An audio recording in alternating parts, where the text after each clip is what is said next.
Start कर देते। सो आधा घंटे में तो ये कवर नहीं होगा, बट ये थोड़ी सी पुरानी स्लाइड है, ठीक है, but it's we will try to just over give you the overview so that तुम्हें समझ में आ जाए कि कौन सी चीज़ कैसे काम करती है। तो ये बहुत लॉन्ग पेंडिंग सब्जेक्ट था, मैं सोच रहा था कि सब लोग आ जाएं, बट चीज़ें ऐसे हो नहीं पाएंगे, राइट। तो चलो आज से ये स्टार्ट करते हैं। तो relational engine, storage engine, SQL OS, ये सारी चीज़ें हम डिस्कस करेंगे। तो बेसिकली ये तीन अलग अलग कंपोनेंट्स हैं, इनका क्या यूज़ है, किसका क्या यूज़ है एमएस एसक्यूएल में, तो वो बात करते हैं। तो इस तरह से एक आर्किटेक्चर होता है, तो जिसमें हमें ये पता होता है कि कौन सी चीज़ कहाँ पे प्रोसेस्ड होती है, ठीक है। तो सबसे ऊपर वाली लेयर है जिसको हम बोलते हैं एक्सटर्नल प्रोटोकॉल। तो जब भी आपकी एप्लीकेशन कनेक्ट होती है कि इन प्रोटोकॉल के थ्रू कनेक्ट करती है, तो आपने देखा होगा कि टीसीपी आईपी पोर्ट क्या है, ठीक है। तो ये चार प्रोटोकॉल होते हैं, जब कॉन्फ़िगरेशन मैनेजर में आप जाते हो तो आपको ये चार प्रोटोकॉल दिखते हैं। तो आज की डेट में जो नए प्रोटोकॉल, जो जितनी भी नई एप्लीकेशंस आ रही हैं, सब टीसीपी आईपी सपोर्ट करती हैं। लेकिन पहले क्या होता था, हम वर्चुअल इंटरफेस एडेप्टर से भी कनेक्टिविटी करते थे। जैसे कि आपने सुना होगा, जो लाइव प्रिंटर होते थे वो बीआई से कनेक्ट होते थे, लेकिन आज की डेट में सब टीसीपी आईपी पे कनेक्ट होते हैं। तो सबसे पहला लेयर क्या होता है एसक्यूएल में, डेटाबेस में या किसी भी टेक्नोलॉजी में, जब कोई कनेक्ट करता है किसी न किसी एक्सटर्नल प्रोटोकॉल के थ्रू कनेक्ट करता है उस पर्टिकुलर इंजन में या कहीं भी, तो हम हमेशा कनेक्शन हमारा किसके थ्रू आएगा, एक्सटर्नल प्रोटोकॉल के थ्रू। तो कैसे आते हैं, हम कैसे कनेक्ट करते हैं एप्लीकेशन और डेटाबेस को, टीसीपी आईपी के थ्रू। However we have an options to connect through the shared memory, named pipe और टीसीपी। तो करंट की डेट में हम टीसीपी प्रेफर करते हैं। टीसीपी के भी दो वर्जन होते हैं, IPv4, IPv6। IPv4 में हमारे पास जो दो आईपीज होती हैं वो आपने सीरीज देखा होगा, ABCD सीरीज होती हैं, और जो IPv6 में होती हैं वो हेक्साडेसिमल में होते हैं वो आईपीज, ठीक है। तो वो लॉन्ग लेंथ होती हैं क्योंकि उसमें आईपी हमें एक्स्ट्रा मिल जाते हैं। So we are not going to discuss much, ठीक है। अब ये सबसे पहली लेयर होती है, जब भी कोई कनेक्शन आएगा डेटाबेस पे वो इस लेयर के थ्रू आएगा। इनमें से कोई ना कोई एक लेयर यूज करेगा, कोई ना कोई एक प्रोटोकॉल यूज करेगा जिसके थ्रू वो डेटाबेस पे कनेक्शन बनाएगा। जैसे ही वो डेटाबेस पे कनेक्शन बनाएगा, सबसे पहले उसको कहाँ कौन मिलेगा, डेटाबेस इंजन मिलेगा। जो हम सर्विसेज में देखते हैं ना, डेटाबेस इंजन पे कनेक्ट होता है। तो वो या तो इंजन में ये सारी चीजें होती हैं, जैसे डेटाबेसेस होता है, टेबल होते हैं, ट्रांजेक्शन्स होते हैं, ट्रिगर्स होते हैं, TSQL store procedure and all this stuff. फिर इंजन दो भागों में डिवाइडेड है, स्टोरेज इंजन और क्वेरी प्रोसेसर, राइट। तो स्टोरेज इंजन बेसिकली आप छोट मोटा मोटा ऐसे समझो, स्टोरेज इंजन जहां पे हमारी फाइल स्टोर हो रही है, लॉजिकली और फिजिकली दोनों तरीके से, ठीक है। सो उस केस में क्या है कि, हाँ, तो लॉजिकली और फिजिकली हमारा जो इंजन है, डेटाबेस इंजन, दो भागों में डिवाइडेड है। एक है स्टोरेज इंजन और एक है क्वेरी प्रोसेसर। तो एक चीज याद रख लो कि स्टोरेज, जब भी आप कोई भी एग्जीक्यूशंस कर रहे हो, कोई भी ऑपरेशंस कर रहे हो, तो हमेशा स्टोरेज पिक्चर आएगी। स्टोरेज किस तरह से, स्टोरेज कहाँ पे डेटा फाइल्स स्टोर हो रही है, कहाँ पे लॉग फाइल स्टोर हो रही है, this all the procedure come under the storage engine. तो जितने भी स्टोरेज से रिलेटेड चीजें होती हैं, जैसे चाहे ट्रांजेक्शन लॉग्स हो, चाहे फाइल मैनेजर्स हो, चाहे बफर मैनेजर हो, चाहे लॉक मैनेजर हो, दिस इज सारे ऑपरेशन स्टोरेज इंजन के अंदर होते हैं। तो ये स्टोरेज इंजन आपको क्या करता है, आपको डिसाइड करता है आपकी फाइल्स के लिए कि कौन सी चीज कहाँ जाएगी, अलग अलग एक्सेस मेथड के थ्रू, अलग अलग यूटिलिटीज के थ्रू, बट ये सारे ऑपरेशन स्टोर इंजन के अंदर होते हैं। तो यहां तक समझ लो, वेरी वेरी सिंपल फॉर्मेट, कि आपका जितना भी लॉजिकल और फिजिकल रिलेटेड ऑपरेशंस होते हैं फाइल के, चाहे पेजेस हों, चाहे आपके लॉग फाइल हो, चाहे डेटा फाइल हो, वो सारी चीजें हैंडल करता है स्टोरेज इंजन। अंडरस्टैंड कर लो इतनी चीज। इसके बाद दूसरी चीज होती है क्वेरी प्रोसेसर। तो क्वेरी प्रोसेसर क्या करता है कि अगर आपने कोई क्वेरी चलाई, तो वो पहले कैसे कौन कौन से स्टेप्स में जाके आपके क्वेरी प्रोसेसर आपके प्रोसेस करेगा। तो सबसे पहला चीज होती है पार्सर। तो पार्सर क्या करता है, जब भी आप कोई क्वेरी चलाते हो तो सबसे पहले वो सिंटेक्स चेक करता है कि भैया तुमने सिंटेक्स सही लिखा है, गलत लिखा है कि नहीं लिखा है। अगर तुमने सिंटेक्स सही करेगा तो पहला स्टेप पार हो गया, तो फिर वो ऑप्टिमाइजर पे आ गया। तो यहाँ पे ऑप्टिमाइजर बहुत इंपॉर्टेंट है, और वो देखता है कि क्वेरी का हिस्टाग्राम क्या है, क्वेरी का स्टैट्स क्या है, मतलब किसी भी टेबल पे अगर आप चल रहे हो, तो लास्ट लेक्चर में मैंने बताया था कि हमारे पास एक हमेशा इंस्टाग्राम इंस्टॉल्ड होता है, ठीक है। उसमें क्या रहता है, मैं शायद गलत बोल गया, इंस्टाग्राम नहीं बोलते उसको, बोलते हैं आपका, समझो, Meta data of the table, उसका एक अच्छा नाम होता है, मैं कंफ्यूज हो गया थोड़ा सा। तो अभी आएगा याद तो मैं बताऊंगा। तो पार्सर सबसे पहले आपका कुछ नहीं करता, कहीं नहीं जाता, सबसे पहले आपका कोड चेक करता है पहले लेवल पे, कि भैया कोड सही लिखा है। अगर किसी ने लिखा है सिलेक्ट एट द रेट, जैसे सपोज करो किसी ने कोई गलत कोड लिखा है, तो partial will let you know, मतलब कि अगर आपने कोई कोड लिखा है select at the rate, example के तौर पे हमें सिलेक्शन करना है select at the rate from table, तो पार्शल चेक करेगा कि ठीक है ये सिंटेक्स सही है, तो ठीक है पार्शल ने ओके कह दिया, फिर वो ऑप्टिमाइजर पे जाएगा, ठीक है। अब टेबल चेक करेगा ऑप्टिमाइजर, और ऑल्सो ये भी चेक करेगा कि भैया इस टेबल का स्टैट्स क्या है, उसके बेसिस पे उसको ऑप्टिमाइज करेगा कि क्या क्या बेस्ट अप्रोच होगी जिससे आपको वो रिजल्ट दे दे। अब सपोज करो मैंने क्वेरी इस तरह से चलाई, तो ये पहले ही लोकेशन पे आपको एरर दे देगा, भैया check your code, this is not correct, the syntax is wrong because it is not correctly written. So ये पार्सल ने चेक कर लिया। उसके बाद ये जो टेबल का डिटेल है, उसको टेबल की डिटेल में कितने रिकॉर्ड्स हैं, कैसे फैच करना है, क्या रिकॉर्ड आपने डाला है, वो सारी चीजें ऑप्टिमाइजर डिसाइड करेगा। उसके बाद ऑप्टिमाइजर आपकी क्वेरी को ऑप्टिमाइज कर देगा, फिर वो एसक्यूएल मैनेजर के पास भेजेगा। एसक्यूएल मैनेजर क्या करेगा, चेक करेगा कि ये टेबल कौन से डेटाबेस का हिस्सा है। अगर आपने सारी information table wise database wise select किया होगा, तो फिर उसके बाद वो चेक करेगा कि ठीक है टेबल एग्जिस्ट करता है नहीं करता है, वो सारी चीजें चेक करेगा। देन वो डेटाबेस मैनेजर के पास जाएगा। डेटा मैनेजर में वो फिर से चेक करेगा यही कि कहाँ पे कितना डेटा है, कितना क्या है, फिर उसके बाद फाइनली वो क्या करेगा, एग्जीक्यूट कर देगा क्वेरी, फिर उसको आपको रिजल्ट मिल जाएगा। तो हमेशा 5 फेसेस होते हैं क्वेरी प्रोसेस करने के, parser, optimizer, SQL manager, database manager and query executor, ठीक है। तो ये बड़ा सिंपल सा है। तो एक चीज याद रख लो, storage engine is responsible for all the storage related stuff, query procedure is responsible और क्वेरी रिलेटेड स्टफ, ठीक है। डेटाबेस इंजन में ये चीज हो गई। इसके बाद मैं बात करता हूँ, इसके बाद मैं बात करता हूँ कि जो स्टोरेज इंजन है उसमें डिफरेंट काइंड ऑफ कंपोनेंट्स होते हैं, जैसे कि ट्रांजेक्शन सर्विस हो गई, फाइल मैनेजर हो गया, बफर मैनेजर हो गया, लॉक मैनेजर हो गया। ट्रांजेक्शन सर्विस मींस, जैसे कि हमने लास्ट टाइम पढ़ा था कि जो लॉग्स होते हैं उसको कैसे मेंटेन करती है डेटाबेस अपने लेवल पे, डेटाबेस इंजन उसको कब उस ट्रांजेक्शन्स को वो कमिट करती है, कौन से ट्रांजेक्शन्स को वो मतलब लॉक में रखती है, ये तो ट्रांजेक्शन सर्विस काम करती है ट्रांजेक्शन से रिलेटेड। फाइल मैनेजर क्या करता है, फाइल में जो डेटा कॉपी करना है, फाइल में जो डेटा कमिट करना है, वो file manager. Buffer manager is something like a RAM, जो आपकी रैम होती है उसमें जो डेटा होता है, वो मतलब टेम्परेरी रैंडम एक्सेस मेमोरी जिसको बोलते हैं, रैंडम एक्सेस मेमोरी जो सबसे फास्टेस्ट होती है उसको हम बफर मैनेजर बोलते हैं एसक्यूएल की टर्म में। लॉक मैनेजर होता है, जो मैंने आपको बताया था, लॉक पेज इन मेमोरी एक कॉन्सेप्ट होता है, तो कुछ पेज को वो लॉक करके रखता है, फ्लश आउट नहीं होने देता मेमोरी में से जब तक कि वो काम कंप्लीट नहीं हो जाए। अगर पेज फ्लश आउट कर देंगे तो क्या होगा, आपकी परफॉर्मेंस इशू आ सकती है। तो लॉक मैनेजर का काम ये रहता है। दूसरा एक्सेस मेथड होते हैं, ये सारी चीजें कैसे पेज है, इंडेक्सेस क्या है, एलोकेशंस क्या है, तो ये सारी चीजें आपको क्वेरी प्रोसेसिंग में हेल्प करती हैं। बट ये स्टोरेज इंजन। फिर यूटिलिटीज कौन सी हम यूज कर सकते हैं जिसमें हमें ये सारे कंपोनेंट यूज करने पड़े हैं, बल्क लोड हो गया, डीबीसीसी हो गया, बैकअप रिस्टोर हो गया, इन यूटिलिटीज के थ्रू हमें ये सारी सर्विसेज यूज होनी होती हैं। तो जैसे अगर किसी ने बैकअप रिस्टोर किया तो उस टाइम पे आपको फाइल प्लान करना पड़ेगा। अब इसके बाद हमारे पास एसक्यूएल ओएस होता है, जो पहले नहीं हुआ करता था, ये कंपोनेंट पहले मर्ज होता था लेकिन अब ये अलग अलग हो गया। तो आप इसमें बहुत सारी चीजें एसक्यूएल मैनेजर अपने लेवल पे हैंडल करता है, जैसे लॉक मैनेजर हो गया, सिंक्रोनाइजेशन सर्विस हो गई, थ्रेड शेड्यूलर हो गया, बफर पूल हो गया, मेमोरी मैनेजमेंट हो गया, ठीक है।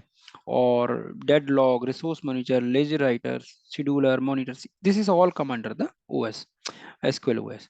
सो मोटा मोटा आप ये समझो कि हम 3 भागों में डिवाइडेड हैं। पहला हमारा एक्सटर्नल है, दूसरा डाटाबेस इंजन है, तीसरा ओएस, एसक्यूएल ओएस है।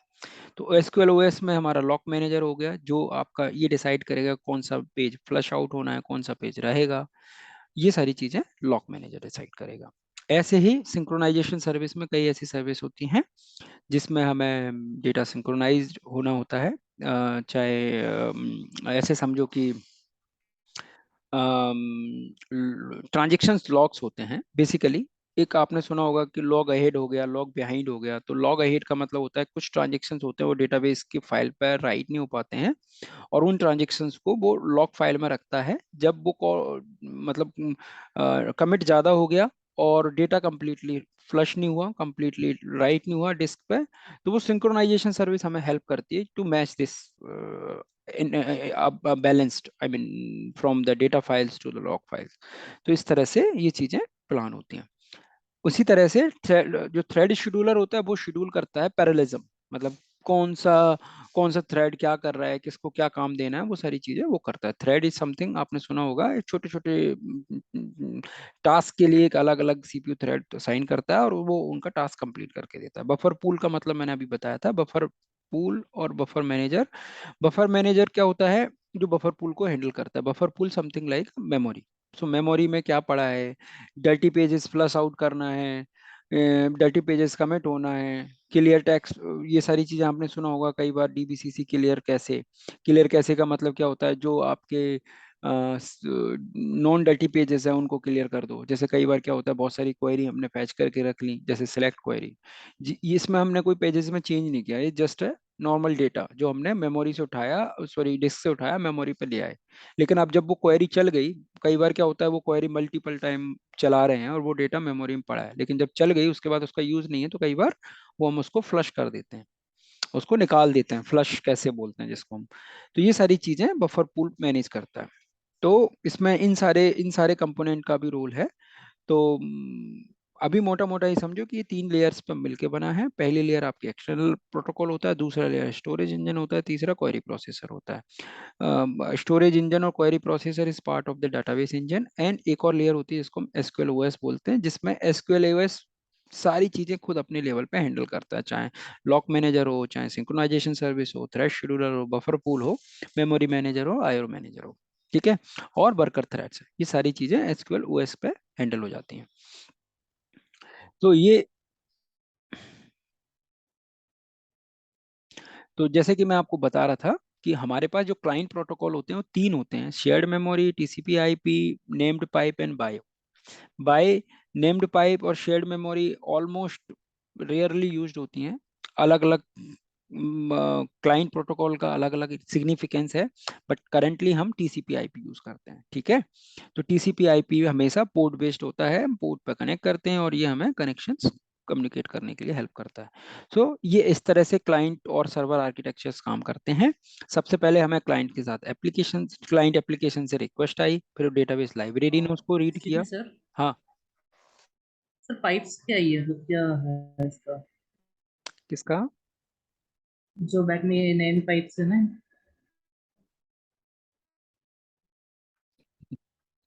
तो मैं डिस्कस कर रहा था कि जब भी कोई कम्युनिकेशन होता है सर्वर और डेटाबेस के बीच में, तो ये पूरा प्रोटोकॉल फॉलो होता है। So make sure you understand this correctly. ये बहुत इंपॉर्टेंट स्टेप्स हैं। अगर सबसे पहले आप ये समझो कि ये एक क्लाइंट एप्लीकेशन है, फॉर एग्जांपल आपकी एक आईआरसीटी की साइट है और आपने एक कोई रिक्वेस्ट करी अपना लॉगिन करने के लिए, तो ये कैसे एग्जीक्यूट होगा? तो सबसे पहले डेटाबेस लाइब्रेरी होती है जिसको हम ADO.NET आपने किसी ने सुना होगा, किसी ने OLEDB सुना होगा, किसी ने ODBC ड्राइवर सुना होगा, what ever. So this is something database library होती है। डेटाबेस लाइब्रेरी के थ्रू ये सबसे पहले डेटाबेस लाइब्रेरी पे जाएगा कनेक्शंस। डेटाबेस लाइब्रेरी कहाँ पे इंस्टॉल्ड होती है? एप्लीकेशन सर्वर पर, ठीक है। वहां पे चेक करेगा, अच्छा डेटाबेस लाइब्रेरी में हमारे पास डेटाबेस का रेफरेंस है, ठीक है। फिर डेटाबेस का रेफरेंस उसने देखा, अच्छा डेटाबेस लेयर, नेटवर्क लेयर पे जाएगा वो सॉकेट चेक करेगा कि भाई TCP IP के थ्रू वो कनेक्ट करेगा। फिर उसके बाद वो कहाँ जाएगा? क्लाइंट लाइब्रेरी पे जाएगा जहाँ पे आपका एप्लीकेशन है, वहाँ कनेक्ट होगा और उसके बाद वो सीधा डेटाबेस सर्वर पे जाएगा। डेटाबेस सर्वर इसको एनकोड करेगा, अच्छा ये सर्वर पे आ गया, ये वाले पोर्ट पे आया है, ठीक है। उसके बाद वो क्या करेगा? फिर से नेटवर्क लाइब्रेरी में चेक करेगा, अच्छा ये पोर्ट कहाँ पे कनेक्टेड है, कौन सा सर्वर है, फिर वहां देखेगा। फिर उसके बाद फिर से ये डेटा ओपन डेटा सर्विसेज में जाएगा, वो चेक करेगा अच्छा ओपन डेटा सर्विसेज में हमारा कौन सा सर्वर का डेफिनेशन है, वहां से वो एनकोडेड जो भी कोड आया था वो चेक करेगा, ठीक है ये सारी चीजें इसमें अवेलेबल हैं। अब उसके रेफरेंस के थ्रू वो एसक्यूएल सर्वर पर रीच कर जाएगा। एसक्यूएल सर्वर पर रीच करेगा, स्टोरेज इंजन से आपका जो भी डेटा आपने मांगा है वो रीड करेगा, उसके बाद सेम प्रोसेस फॉलो करते हुए वापस आपको डेटा मिल जाएगा। सो याद रखो हमेशा तीन चीजें मेन होती हैं एप्लीकेशन सर्वर साइड से। एप्लीकेशन से अगर कोई डेटा आ रहा है तो सबसे पहले वो डेटाबेस लाइब्रेरी में चेक करेगा कि डेटाबेस का कनेक्शन स्ट्रिंग का रेफरेंस क्या है, फिर उस कनेक्शन स्ट्रिंग को नेटवर्क लाइब्रेरी पे पास कराए। हाँ, वो तुम्हारे रूम में ही रखा हूँ मैं।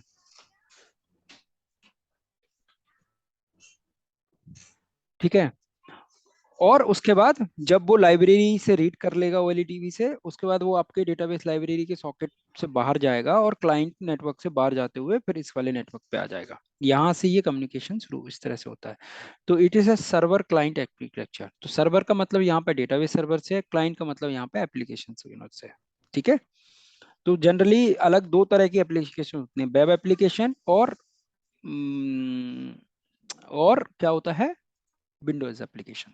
ठीक है, एक मिनट में। तो ये तीन चीजें हमने डिस्कस करी, इसमें मेन चीजें होती है सबसे पहले आप याद रखो, क्लाइंट से रिक्वेस्ट आएगी, वो एडीओ जो आपके ड्राइवर्स होते हैं उस पर चेक करेगी, उसमें कनेक्शन स्ट्रिंग का रेफरेंस होता है, उस कनेक्शन स्ट्रिंग को वो नेटवर्क लाइब्रेरी पे चेक करेगा, पोर्ट्स ओपन है कि नहीं है। हाउएवर बेस्ड ऑन दैट फिर उसके बाद वो आपके नेटवर्क से निकल के डेटाबेस के सर्वर नेटवर्क पे जाएगा और ये सारी प्रोसेस फॉलो करेगा। ठीक है, और यहाँ पे ओपन डेटा सर्विस होती है, यहाँ पे चेक करेगा अच्छा कौन से डेटाबेस का रेफरेंस है, कहाँ जाना है, फिर वो आपके रिलेशनल डेटाबेस इंजन पे कनेक्ट करेगा, स्टोरेज पे जाएगा और वहां से इन्फॉर्मेशन लेके वापस आ जाएगा। राइट नाउ, हमने यहाँ पे कल भी डिस्कस किया था कि डेटाबेसेस होते हैं, database files and file group होते हैं, ट्रांजेक्शन लॉग होते हैं, backup recovery, Microsoft cluster server, protocol and disaster recovery, ये कुछ माई सिक्वल के कंपोनेंट्स होते हैं जो हमने पहले भी। सो रिलेशनल इंजन में हमने बात करी थी क्वेरी प्रोसेसर्स का काम। ठीक है,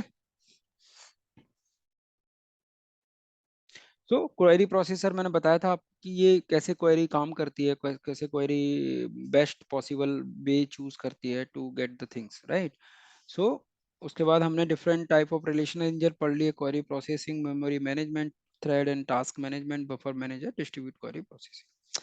सो डिस्ट्रीब्यूशन डीक्यूपी, ये सारी चीजें एक्चुअली डिफरेंट रिलेशन इंजन्स के टास्क होते हैं। तो इसमें से मोटा मोटा ये समझो कि क्वेरी प्रोसेसिंग हमने डिस्कस किया था, मेमोरी मैनेजमेंट मतलब कौन सी चीज किस तरह से मेमोरी मैनेजमेंट होगी, वो सब रिलेशनल इंजन अपने लेवल पे हैंडल कर लेता है। बस हमें ये समझना है कि ये सारी चीजें पार्ट ऑफ रिलेशनल इंजन होता है।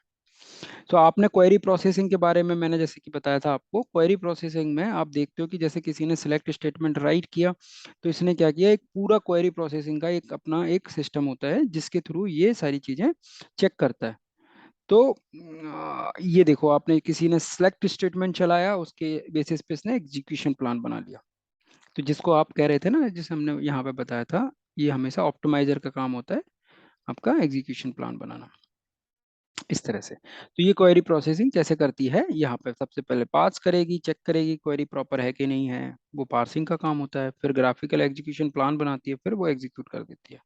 ठीक है, और अब उसके बाद storage engine responsible for storage of data, retrieval of data, जो कि हमने अभी अभी उसमें भी पढ़ा कि डेटा स्टोर करता है स्टोरेज इंजन पे, जो हमने पहले भी डिस्कस कर लिया था कि स्टोरेज इंजन का काम केवल और केवल यही होता है कि डेटा से रिलेटेड सारा काम वो फॉलो करता है। डेटा स्टोर कैसे करना है, रिट्रीव कैसे करना है, ये सारी चीजें। ठीक है, सो engine that is provide the service of multi thread workers, pool based scheduling task, memory management, monitoring, hosting, tracing, debugging, OS is powered by the window APIs. ठीक है, सो ये एक एपीआई होती है सेपरेट जो विंडो बेस्ड होती है और उस पर ये काम करता है। ये अभी हमने समझ ही लिया था कि एक्सटर्नल प्रोटोकॉल के थ्रू आती है, क्वेरी एग्जीक्यूट करती है, ये हमारा स्टोरेज इंजन होता है, ये सारा ओएस का काम होता है। जो दूसरे वे में हमने इसको डायग्राम को बनाया था, मतलब इससे पहले जो डायग्राम बनाया था वही है उसका मतलब ग्रेन्युअल वो है एनोदर डायग्राम। ठीक है, सो ये एक ओएस को ऐसे समझो, ओएस एसक्यूएल ओएस कहाँ वो पे होगा जनरली, आपके होस्ट मशीन और एसक्यूएल सर्वर के बीच में लाई करेगा। तो क्योंकि हम क्या करते हैं, हम टेनेंट सर्विस होते हैं, मतलब हमने ओएस के ऊपर अपने अपनी सर्विस होस्ट कर रखी होती है, तो हम टेनेंट कहलाते हैं, किराएदार कहलाते हैं उस पर्टिकुलर सर्वर के। तो वो हमेशा आपके जो ओएस होता है वो ओएस, विंडो ओएस और एसक्यूएल ओएस के बीच में लाई करता है, ये बात कह रहे हैं ये लोग। ठीक है। एक्टिविटीज परफॉर्म डेटाबेस इंजन जो हमने अभी डिस्कस कर लिया है, वर्कर थ्रेड, ये सारी चीजें ओएस अपने लेवल पे हैंडल कर लेता है। ठीक है। और ये हाईली कॉन्फ़िगरेबल होता है, क्योंकि हमने देखा कि हम मैक्स टॉप सेट कर सकते हैं, ये सारी चीजें कॉन्फ़िगर कर सकते हैं, तो it is considered as a highly configurable वो एपीआई। ठीक है। एंड पैरेललिज्म, जैसे कि मैंने बताया कि पैरेललिज्म एक प्रोसेस को करने का कई सारे थ्रेड्स के थ्रू हम करा सकते हैं, तो ये सारी चीजें हमें फैसिलिटी मिलती है इस ओएस में, वो हम कर सकते हैं। और इसके अलावा मैनेजिंग सिस्टम रिसोर्सेज, ये सारी चीजें एसक्यूएल ओएस हमारा हैंडल कर लेता है।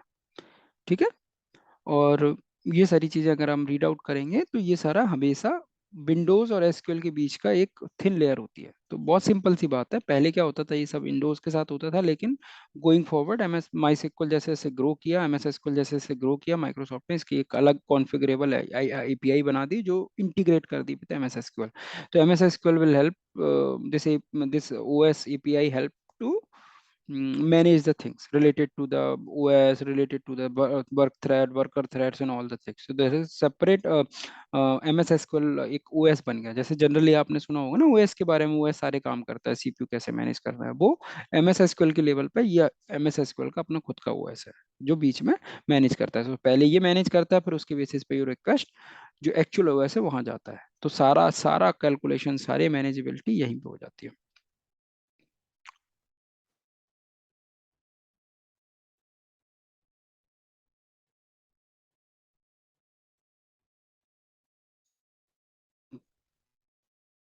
ये बता दूं मैं आपको,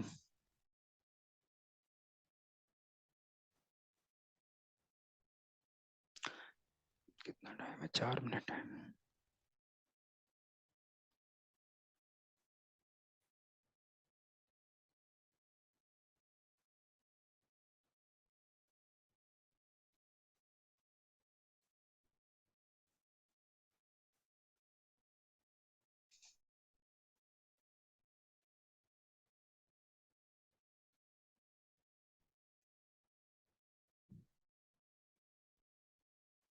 ये और सुन लो, ये बहुत अच्छी चीज है।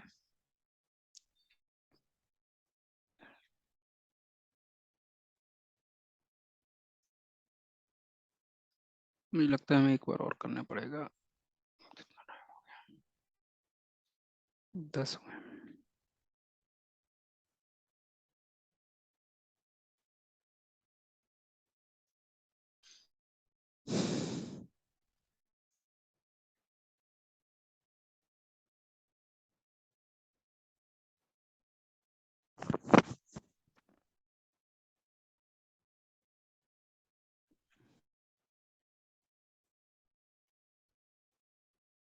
ये वाला डॉक्यूमेंट मैं आप लोगों को शेयर कर दूंगा, ठीक है। तो ये स्टेप्स हैं, ठीक है, जो मैंने आपको बताया वही सारे स्टेप्स इसमें लिखे हुए हैं। So user select the options to client application. This also called functions client application that generate the query and send to the SQL servers. The application uses the database access library to send the query into in a way the SQL can understand. Right. The database library transform the original request into the sequence of one or more TSQL statements. ये tabular data stream का काम होता है, उसके बाद ये further granular level पे जाता है। तो ये मैं आपको 12 का 12 स्टेप भेज दूंगा, जैसे ये एनकोड होता है वैसे ही डिकोड भी होता है। ठीक है। तो ये आपको मैं भेज दूंगा। इसके अलावा डेटा फाइल, लॉग फाइल मैंने आपको बता ही दिया था, इसमें तो कोई कंफ्यूजन है नहीं। तो कल से मतलब आई मीन नेक्स्ट लेक्चर से हम लोग क्या करेंगे, थ्योरी खत्म करके क्वेरी पे नहीं जाते हैं, सारे डे टू डे टास्क होते हैं वो हम सब्जेक्ट वाइज चलेंगे। मतलब कौन सा टास्क, आई मीन क्या क्या टास्क है, सबसे पहले हम सिक्योरिटी उठाते हैं, तो वो ज़्यादा ठीक रहेगा, सिक्योरिटी के बाद हम लोग उस पर चलेंगे।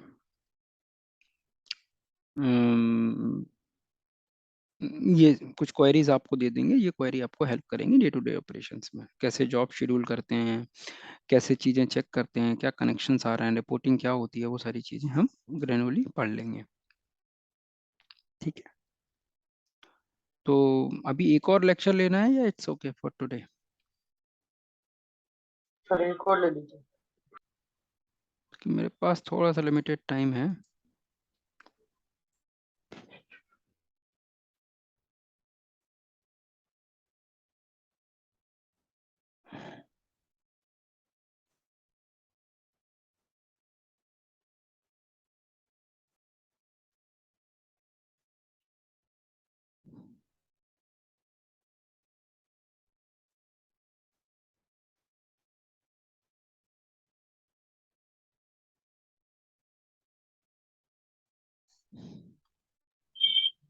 इसलिए सर मेरा एक क्वेश्चन है।